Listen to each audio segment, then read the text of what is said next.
Welcome back, ladies and gentlemen, to another Zaggertastic video. It is I, your friend, the one, the only Z, a single gut-erd Zaggard, and we're doing another ADHD reviews. And today we'll be reviewing the new Avatar, The Last Airbender, Netflix live-action edition. And I gotta say, so far, I like it. Now, disclaimer, I do not like binging shows unless I am catching up on a show that already has multiple seasons, or I'm rewatching a show that I have already seen. I generally do not like binging shows. So when Netflix drops a full season on day one, I do not watch the full season on day one. I watch one episode and then maybe a few hours later, I'll watch another episode. And then the next day, I'll watch another episode. So I'm going to do these reviews as if I'm watching one episode a day. So you will get one review per episode per day. If you wanted my full review of the full show in one episode, sorry, not going to happen. That's not how I do things. And I actually think this is better. This is a better way to retain information. I think weekly is just better, but we can have a whole conversation about that some other time. Today we're talking about Avatar: The Last Airbender, live action. And this first episode was solid. That's how I'm going to say. It was solid. It wasn't better than the original because it wasn't going to me. And anybody who was hoping it would be better or as good as, I hope you liked it. I hope you didn't hate it. The thing about it, though, is that it will never actually be the original Avatar: The Last Airbender. And that's a good thing. We don't want just a one-to-one remake, because then what's the point? What's the point of just remaking Avatar again? It should be different from the original because, one, it's a different medium. They're going to be different. Like, the way people act in live action is very different than animation. Like, there's that scene in season 2 with Sokka talking to Aang about breaking out, and he's like, airbending slice, and he's like teleporting around the room, and they're just skipping frames of where he's drawn. And that works in animation because your brain can just fill in the gaps and you're like, oh, it's animated, he's just supposed to be moving around the room real fast. You can't do that in live action. It would look really weird if you did it that way. So at best you'd have to have him running around the room, like attacking random things, and that would be just as weird. Why not just have him say, like, dude, just break out, you have airbending, like how a person in real life would talk, right? So in real life, they should act a little bit more like people and less like animated characters. Does that mean that the animation is worse inherently? No, that's not what I'm saying. Does that mean live action is inherently worse? Again, not what I am saying. I'm just saying they will be different and they should be different. And I went into that thinking that, and so far I like it. I like this first episode. It was really good. It did something different than the original show did.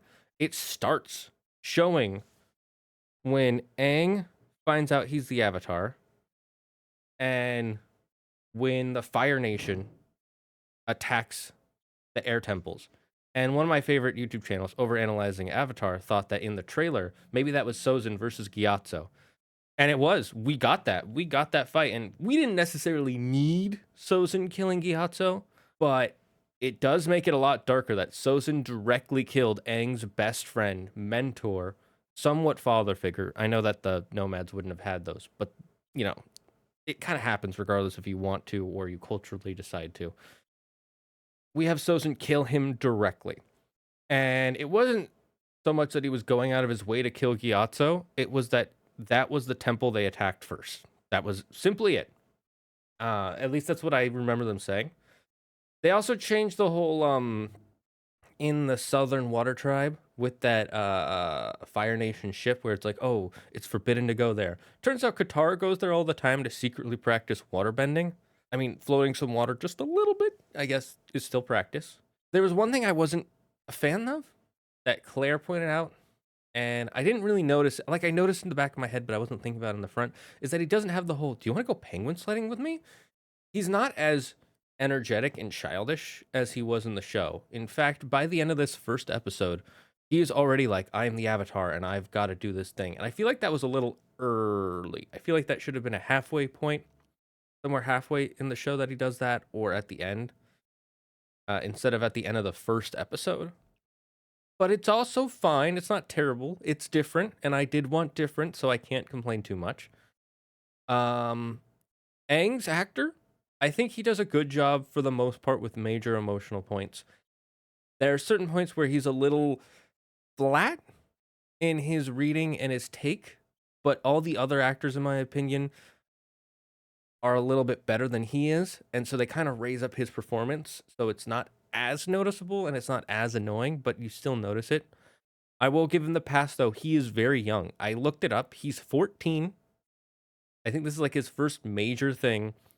He's still growing. He's still learning. Okay. For a 14-year-old kid, good job. I think he's doing a good job.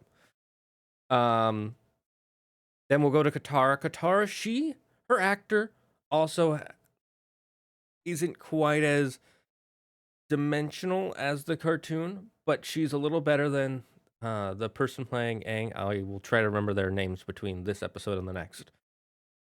But I think she does also do a good job of the whole, like, I'm trying my best. I don't feel like I'm good enough, but I need to also continue the traditions of waterbending for my tribe. It is part of my cultural duty.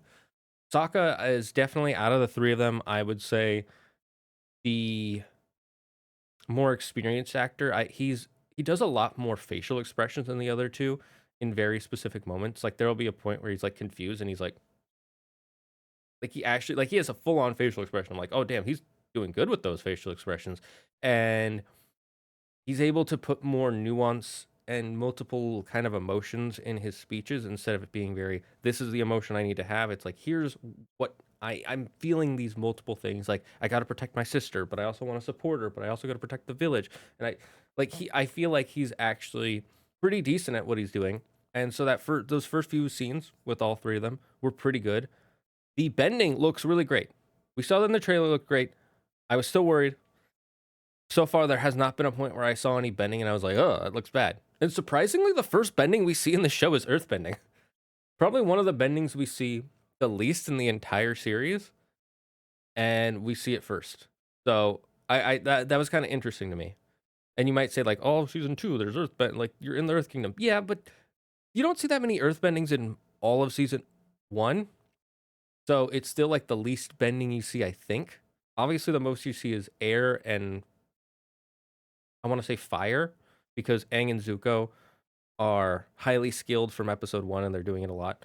But anyways, back to it. I like the way they did a lot of these things. Like the way they did Sozin, how he tricked the Earth Kingdom into like getting that information. It's like, now you will defend your borders and not the air temples. Like, he doesn't do the evil laugh, but like that was like, oh wow. It shows how cunning and intelligent he was and how he's able to like divert expectations and troops into disadvantageous positions. Holy flapjack, I can't talk. Disadvantageous positions, and while putting his troops in the most advantageous position for what his goals are. And I like how it also straight up says that, like, even one of his highest advisors, you only see for like a second. It's like, why would you do that? Why the air nomads are not a threat? And it's like, it is not the nomads I focus on. It is someone much more powerful, the Avatar. I like how he's thinking that far ahead because he was so close to the Avatar. He knows how strong the Avatar can get, and if you leave the Avatar alone, he will defeat the Fire Nation someday.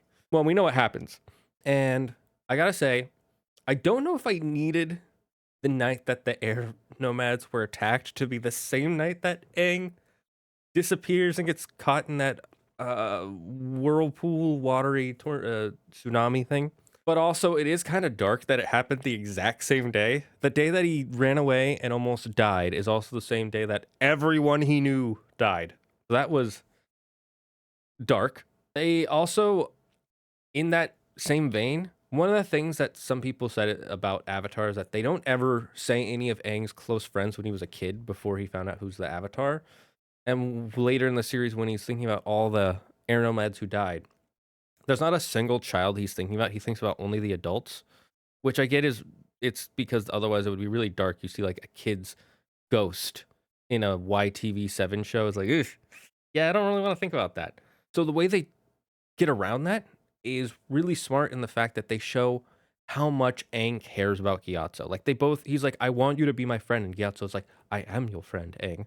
And it's like, okay, in the future, when he thinks about the dead air nomads and he thinks about Gyatso first, it always made sense. But now it's going to hit even harder. Like, Gyatso was not just his mentor, but his friend.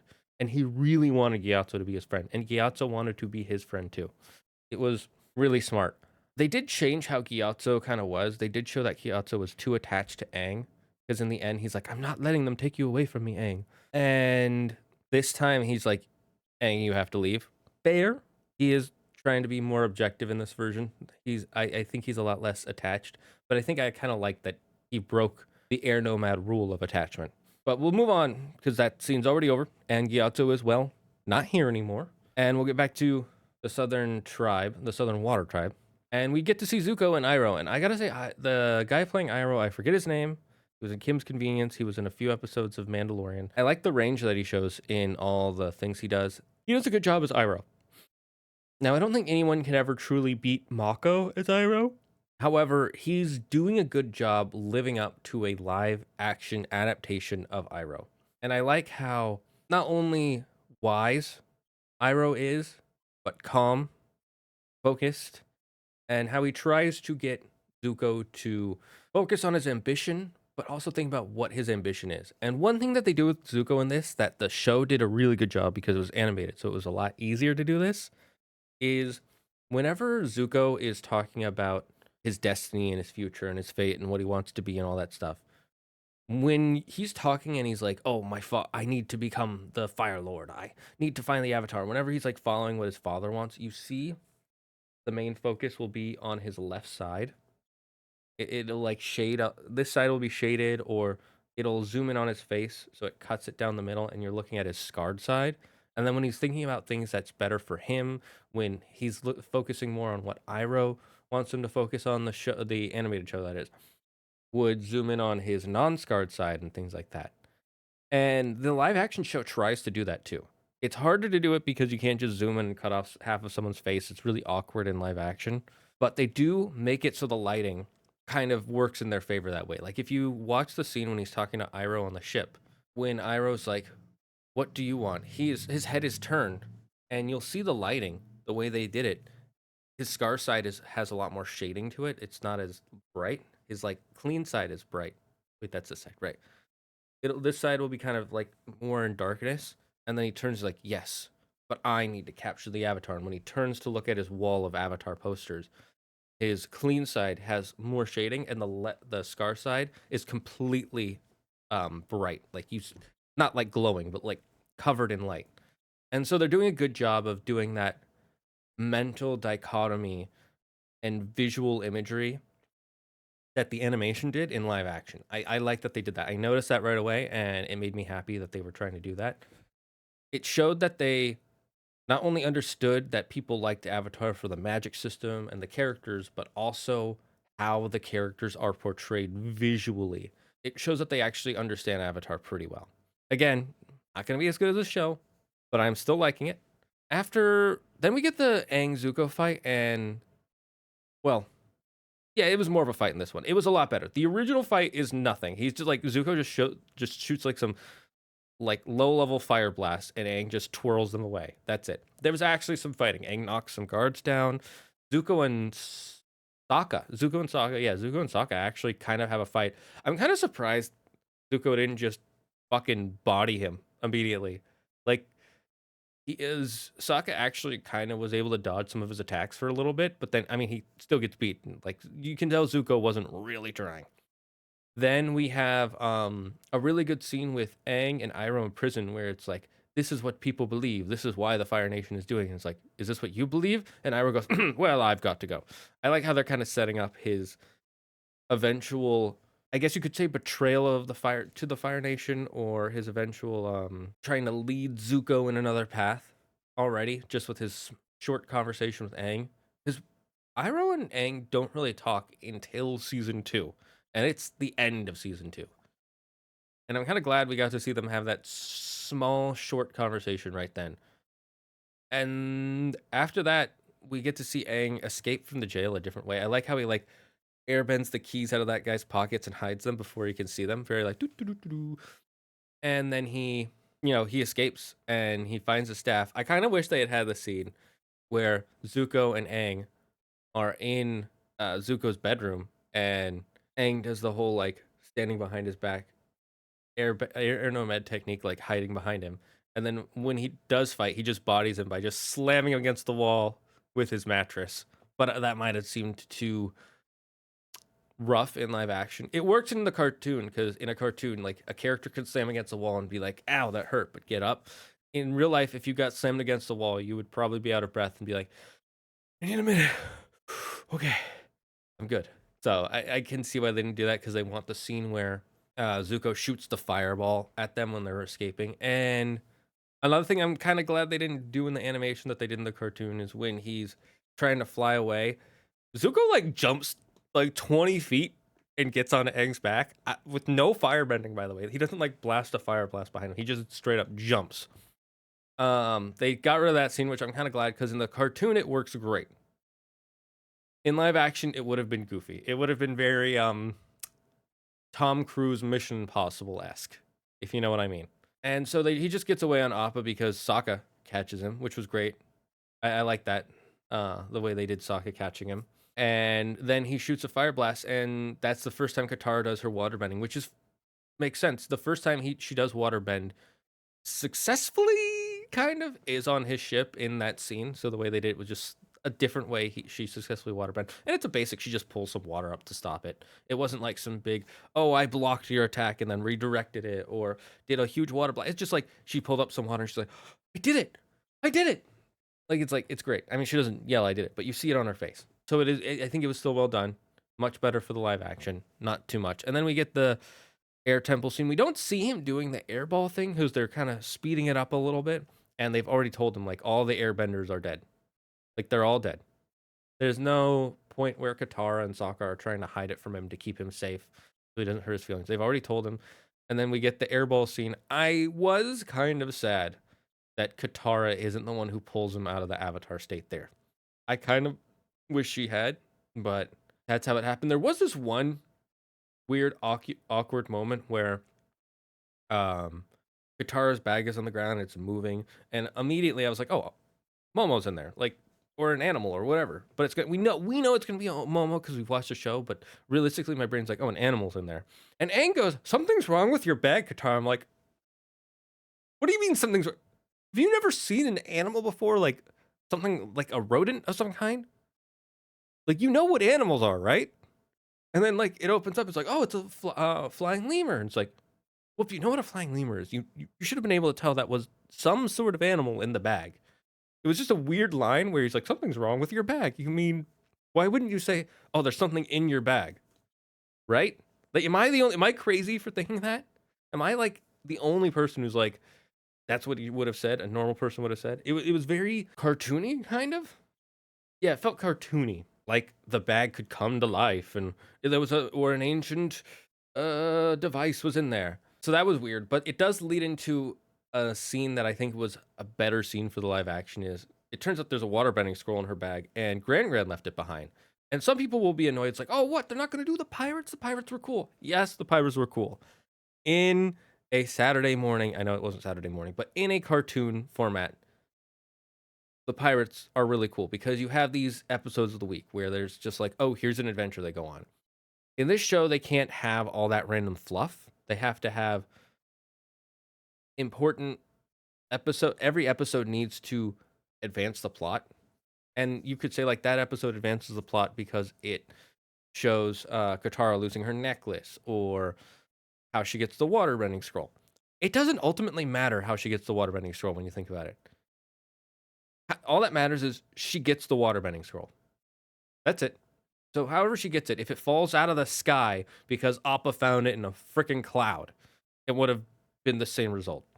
And this one actually, this is a change that I thought was really good for the medium. Not necessarily does it make the show better, but it works for the medium of the show, the live action 8-episode 1 hour format. By the way, each episode's 1 hour. Also, I'm wearing my Avatar shirt today. Well, I have multiple. This is one of many. You'll see more later. But again, it worked that Gran had it. And it would make sense that someone in the South Pole would have kept a waterbending scroll and kept it hidden. And especially an older person. Like you could say like the Fire Nation burned or took all of the waterbending scrolls. Sure, it could happen, but it also could be that someone saves one scroll. Like there's a chance they could miss one scroll. They missed an entire waterbender. You know, them missing a single scroll, I think, is fine. And Gran giving it to Katara for her to practice, I think, also works really well. It works for Gran's character. They give Gran a lot more lines in this. She actually says the titular, the big line where it's like, water, earth, fire, air. These four elements live together in harmony. Gran says that, not Katara, which was kind of funny. I found that interesting, but it works. It makes sense because then she also says, like, we all know this story. I'm trying to think if there's anything else in this episode I missed that I wanted to talk about. No, I think I got everything. I think this was really good. I talked to my friends about it. I'm like, oh yeah, episode 1, or the whole season. But I saw episode 1, and one of my friends said that someone said the show is emotionless. I'm not getting that yet. I mean, Aang is a little flat at times, but it's not like I am the Avatar. I need to stop people. Airbending. Like it's not like M. Night Shyamalan emotionless where it's exposition, exposition, exposition. 6 guys to bend one freaking rock. No, it's a lot better than that. There's emotion here. So whoever says it's emotionless, do you know what emotions are? They're not usually in your face like the cartoon. Okay, if you're comparing it to the cartoon's emotion, then yeah, it's going to be a lot more muted because people don't act like cartoons. All right? Have you ever had someone come up to you and be like, "Do you want to go ice skating with me?" No, it's like, "Hey, you want to go ice skating?" Yeah, let's go ice skating. Like kids might, like young kids. I'm talking about like 6 years old. Be like, "Let's go ice skating. Let's go ice skating, mom." Right? But a 12-year-old kid who just woke up out of a coma in a foreign land looking for his best friend, his pet bison, isn't going to be like, oh my God, let's go do this thing. He'd be like in the show, Appa, where are you? I like that he already has the whistle. It would make sense that he would have it now. I always felt it was a little odd that he had to buy an air bison whistle from a random merchant 100 years later. Like that would be an artifact, wouldn't it? Like he buys it for what, like 2 copper coins, 1 copper coin? I guess because it doesn't work because they don't exist. So people are like, it's not worth anything. It's just a freaking dog whistle. But I like that he already has it. That was my main point. Again, I like the show. It's fun so far. I can't wait to see how they do the rest of it. If it does become emotionless later, you will hear me say it. I'm saying all my opinions, thoughts in the order that they come in my head. So if it feels very disjointed, that's the ADHD part. ADHD reviews. And remember, don't believe in yourself. Believe in me. Who believes in you? Bye-bye. Hey, thanks for watching another ADHD review. If you liked the video, smash that like button. If you want to see more, click subscribe. I'm going to try and put out a episode for Avatar live action Netflix every single day after it comes out for each episode. I also live stream on Twitch, so if you want to go see that, click the link in the description. Leave a comment of what you thought of the show, and we'll see you next time.